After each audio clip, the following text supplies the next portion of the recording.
Greetings! Never before have so many buses been parked. This weekend it was finally time for the FIFA Sweat Lord meta humans to rejoice because League 1 Team of the Season was released and those would be the cards that people would play for this weekend, more specifically Mbappe and of course Neymar. As usual, our story began on the Thursday, opening our Elite 1 rewards from last week. Our guaranteed Elite 1 Red Ronaldo would be sure to come, right?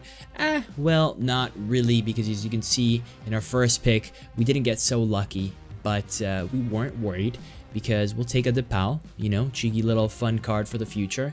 And in our second pick, even though we did have the option to get Alessandrini, you know, we thought, let's pick Quadrado. Let's show the game that we're picking our strong link to Ronaldo.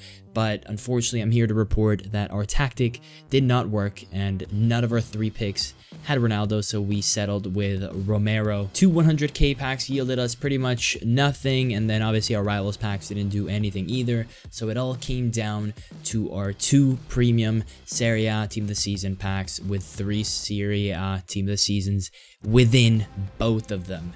And the first one, as you can see, we were quite pleased.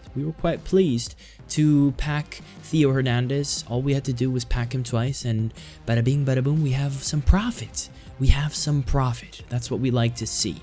That would be acceptable. Of course, though, it is the Serie A tots and it's either you know, a big success or a bust, and unfortunately for us it would have been a bust as our second elite pack was really bad. So let's just thank the heavens that we had at least 1 good pack and we finished elite 1, which gave us the chance at 2 of them. But for sure, the streak continues. No red card that really just slots in the team. No game-changing red yet, but not to worry. Our time will come, right? Anyways, no changes to the team, at least for the first half of Weekend League. We started with the same boys, the same warriors from last week, although halfway through we would replace Puskás with Team of the Season Bamba for the shits and gigs. So let's see how we went on. At first, we were in cruise control. Of course, that was to be expected. Confidence was at an all-sky high after last weekend. Cantona gets on the board early, shows why he's still the king. But would he be the king until the end? I don't know, because we did have some problems scoring goals. 2-0 in the first game. And a nice little 3-0. Never give him the space. Not to Messi, not on his left. Shout out to this being considered a bad team in my eyes. Lamau at this point in the game. But, I mean, that's the sad truth. When I see a team like this, I'm like, okay, that's doable. But lo and behold, the bus would have been parked. I don't know if it's people's tactics or just how defense is set up at this point.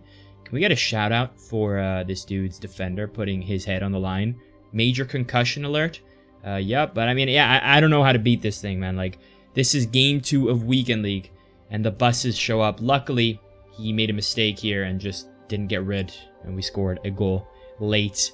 And then again, look at the state of this defense. Like, I don't know. Is this just how defense is naturally set up? Is it his tactics? I really don't know. At the end of the day, though, no matter how people play, it doesn't matter. EA haven't given me the tools to break down someone by playing football. I have to play, I don't even know, directional 21 to get past people. But whatever. We proceed, and it was pretty much cruise control. From this point onwards, we got a nice little 10-0 here. Our Velociraptor, Lazarus, gets involved. Cantona over here. Shout out to offensive AI and just bad gameplay. I mean, this is a combination of both.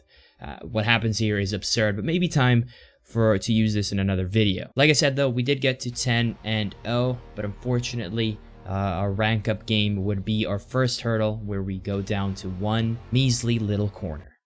We would try and, you know, get back into a game where, you know, the corner would end up being the difference. But when things like these happen, can we get first a look at the power? Yeah, right. 2.7 bars of power. Second, let's look at the minimap. Who do you think I'm passing here to, right? Naturally, my open winger, whoever that is. And let's see the result. Fuck this game, man. We tried some more with a little bit of a cleaner entry pass here, but we know how openings like this work in FIFA 21. And that's kind of all she wrote for that game. We ended up being 11-1, which, again, you know, it's frustrating to lose to a corner, especially for me. A lot of people ask, why do I hate corners? It's not that I hate corners. Well, I guess I do kind of hate corners. It's just, it's RNG to the max. There's nothing I can really do defensively. Offensively, it's a gamble. I guess if it's part of the game, it's part of the game.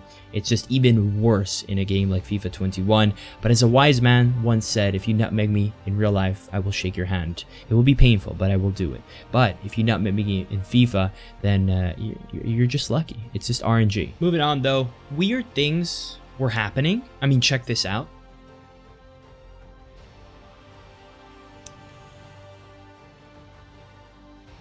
Let's go! That's like a goal! That's like a fucking goal! That's like a fucking goal. Deserved as fucking balls. Oh my god, look at this shit, man. Like, I can't.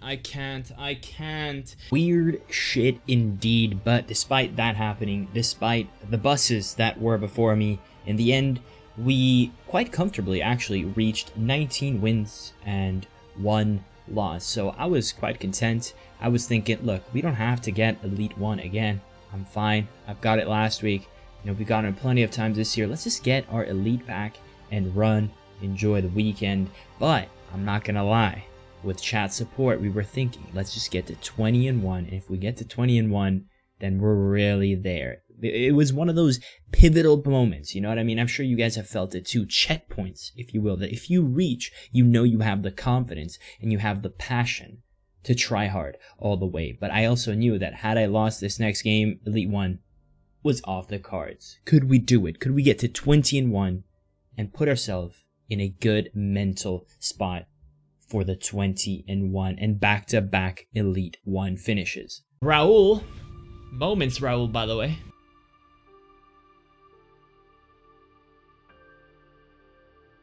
I love Messi, man. I love Messi with a passion. He's the best.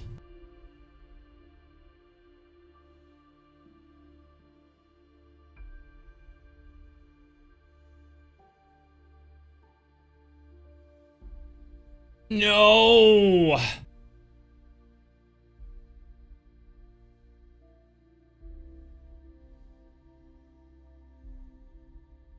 No!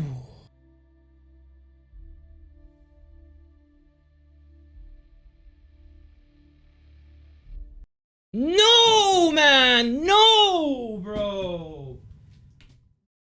By the way, if you're wondering why I played Foot Champ standing up, I had really bad back pain this week, so I just full sent it, and yeah, we played standing up. I do not recommend it. It was one of those tight games. We would have one final chance to bring it back. What a ball! What a ball! I am so proud of myself for finding that ball. In the 91st minute, you know it's your last play of the game. In a game where through balls are overhit, where legs become go-go gadget legs and everyone intercepts everything that makes sense, but things that don't make sense actually don't get intercepted. To pull that out of a bag that no one knows exists, I am proud. And I know we deserve the draw there, but unfortunately it wasn't to be. We would end up losing. Head held so high, 19-2, no issues. We would go on to win to get to 20-2. We would lose another one on the way, but it was all right.